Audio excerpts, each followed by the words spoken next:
Is it true that monks don't have sex or masturbate? I'm currently getting no sex and was thinking of maybe quitting masturbating too. Was wondering what benefit I might see from this. First of all, understand that sex is something absolutely natural. Sex is, when I'm saying sex, I'm referring to the sexual energy. It is the energy of life. It is the fuel of life. However, sexual activities, sexual urge shouldn't be suppressed.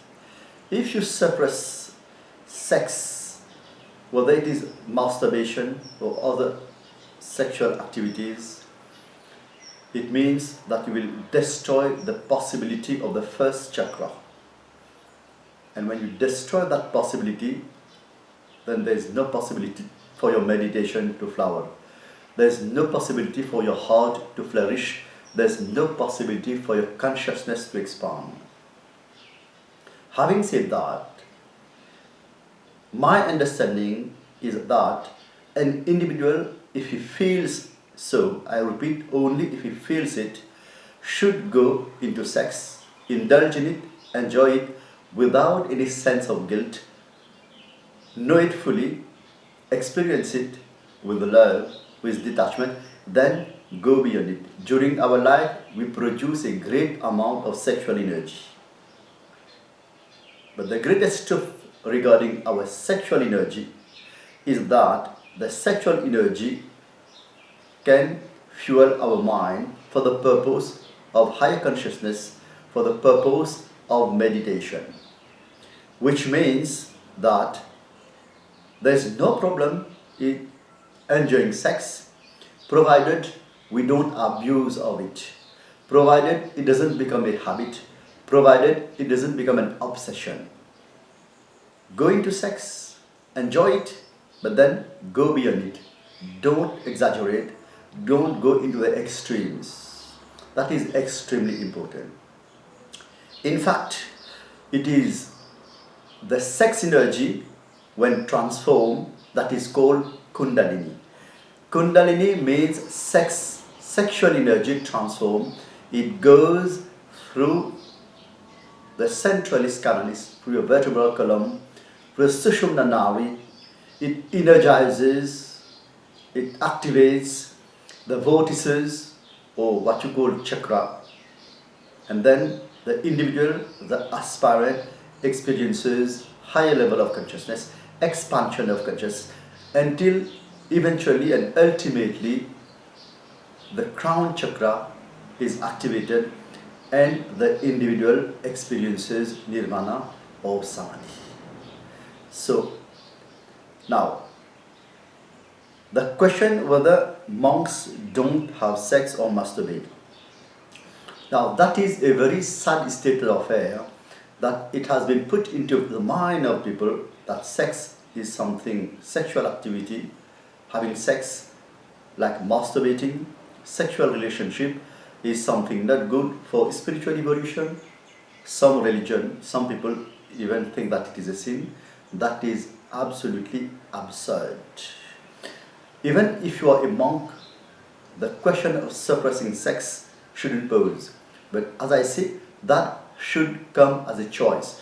If you feel right from the beginning you want and you can transform your sexual energy, I'm not saying suppressing, not indulging in a sexual activity, even like masturbation, doesn't make your Kundalini go through, it doesn't transform your sex energy.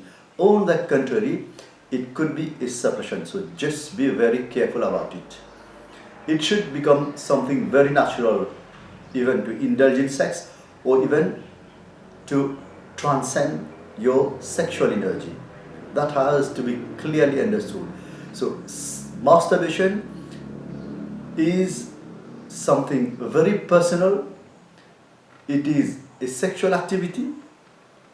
Through it you explore your body, you experiences joy, very sensual, very fragmented though. I'm not encouraging masturbation, but I'm neither saying that it should be suppressed. If you feel it, go through it, understand it, then go beyond it. The whole question is of obsession and habit. Whether it is masturbation or sexual relationship, that shouldn't become an obsession. They shouldn't become a habit. If you're through it, good. If you don't want to go through it, good. Provided it is not a suppression, you are not doing any of these out of fear or out of guilt. But that is absolutely certain. If you indulge too much in any sexual activities, then the purest energy of your life, of your body, is outflowing, and then meditation becomes very difficult. Eventually, it's very, very difficult to attain cosmic consciousness. So I repeat, sex, and here I'm referring to sexual activities, the sexual energy is something absolutely normal. It is nature given. My proposal is that know it, understand it, go through it, and then go beyond it. Don't get stuck with it, whether it is masturbation, whether it is sexual relationship. Remember that the greatest use of the sexual energy is to energize your consciousness, which at present is like a tiny lamp. With brahmacharya, as we call it, the transformation of your sexual energy, your mind or your consciousness becomes expand. You attain a high degree of expansion. It's like you are adding fuel to a fire. The more fuel you add, the more the fire grows, and eventually it becomes a cosmic fire.